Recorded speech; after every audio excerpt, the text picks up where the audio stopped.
La semaine dernière, l'Institut de cardiologie de Québec a fait un rappel auprès de 10 000 patients qui ont été opérés à cœur ouvert depuis 5 ans et qui auraient pu être infectés par une bactérie. Alors, depuis, il y a 9 500 patients qui ont été avisés, 775 appels reçus à l'hôpital et 22 cas sont actuellement sous évaluation. Mais bonne nouvelle, aucun cas d'infection n'a été rapporté ici à Québec.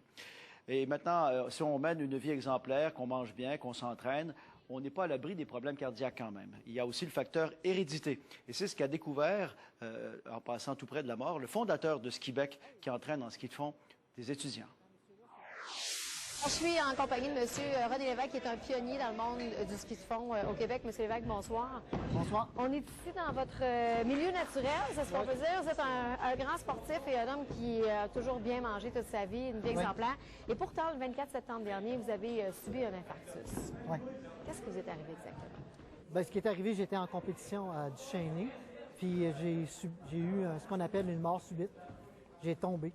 Mon cœur a arrêté de battre. J'ai été réanimé et réanimé 3 fois. Ce sont vos amis, vos collègues qui vous suivaient de proche, qui vous ont sauvé? C'est ça. C'est les personnes qui étaient derrière moi. Heureusement, j'étais un peu plus rapide que lui, qui m'a commencé la réanimation. J'ai eu 4 pontages, puis mon cœur était bloqué à plusieurs endroits. Fait que depuis ce temps-là, je suis en récupération, en réadaptation. Hey Anne-Catherine, bonjour. Ça va? Oui. C'est vraiment l'hérédité qui a joué en votre défaveur? Oui, oui. Mais c'est difficile à expliquer par rapport à mon hérédité. On ne trouve pas exactement qui est mon arrière-grand-père, mon grand-père. Mon père, lui, il est mort à 97 ans, puis il avait déjà eu des pontages, etc., mais pas par rapport à ce que moi j'ai eu. Vous avez vu le rappel à la vigilance parce qu'il y a une bactérie concernant un des appareils qui est utilisé lors des opérations à cœur ouvert.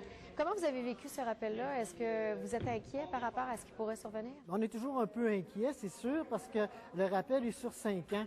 Fait que quand il nous arrive une fièvre ou une sueur nocturne, qui des fois c'est possible que ça soit dû à autre chose, on est toujours un peu inquiet, ou certaines douleurs qu'on peut avoir, on dit oups, c'est-tu à cause de ça? Fait que on est 5 ans sur le qui-vive.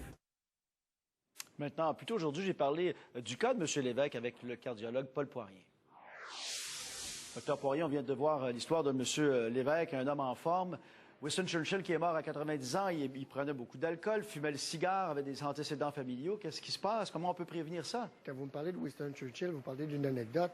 M. Lévesque, c'est aussi une anecdote. C'est un sportif de haut niveau, mais il faut voir que chez ces sportifs-là, ces gens-là sont en forme et ils reculent la génétique d'à peu près 10 ans. Ces gens-là vont développer une maladie coronarienne 5 à 10 ans plus tard parce qu'ils font tout pour pas que ça arrive. Comment est-ce qu'on peut voir l'intérieur par scanner d'un corps ou d'un cœur pour prévenir justement de telles maladies cardiaques? Bien, pour faire l'intérieur, il faut faire des coronarographies, mais c'est un petit peu invasif. Pour la fonction, il faut faire un tapis roulant.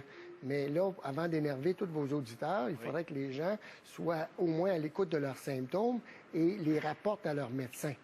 Bon, maintenant, si on ne connaît pas nos antécédents familiaux, comment est-ce qu'on fait pour savoir si on aura un problème cardiaque un jour? Les parties de famille, là, le temps des fêtes arrive, c'est le meilleur temps de savoir si on a des antécédents familiaux parce que les frères puis les sœurs vont vous dire « Ah oui, moi aussi, je prends cette pilule-là, moi aussi, j'ai ce problème-là. » Une fois qu'on sait ça, il faut savoir qu'au Québec, on est les champions mondiaux de la dyslipidémie familiale, donc un taux élevé de cholestérol dans le sang.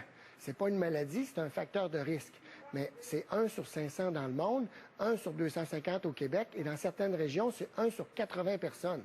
Donc, le dépistage de ça est important. Mais tu sais, les arrière-grands-pères puis les grands-pères, il faut faire attention parce que les grands-pères et les arrière-grands-pères, ils fumaient tout puis ils mangeaient tout leur petit lard. Alors, c'est pas sûr que cette hérédité-là s'applique chez les gens non-fumeurs et chez les gens qui sont actifs. Par contre, il faut quand même le mettre dans notre baluchon de facteurs de risque. Merci, Dr. Poirier. Merci. Un septuagénaire de Saint-Émile.